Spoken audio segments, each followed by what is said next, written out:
Yes, beginners and newcomers, here we go. Design time. As you can see, I'm just fading out the top here, but you can see the design that I've created first. I did the design.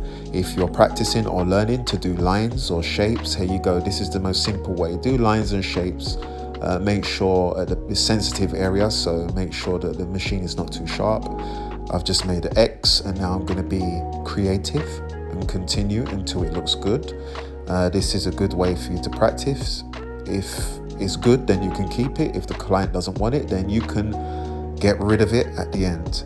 This is what you need. Practice makes perfect. Right, this design's almost finished, and I'm going to rub it away. He doesn't want it.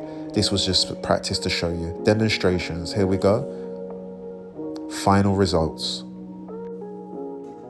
Here we go again. Right, a design complete with shapes, and this is the one from before. Medium fade complete, and at the back the design is complete. This is practice or experiment for you. This is to give you an example and a demonstration to show you what you can do when you want to practice. And this is the other guy, shapes, Aztec Indian type of designs, experimenting with the shade, the fade and the shapes.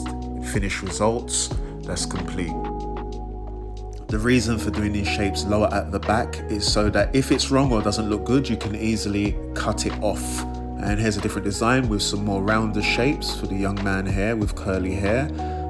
Different round shapes that you can do on the side of the head, and if it goes wrong in this particular area, you can cut it away or fade it off, so it doesn't matter. This is how you get experience. Yeah, here we go. Just an example for you. Maybe not the best design in the world, but it's just to show you so you can try and experiment in this particular area.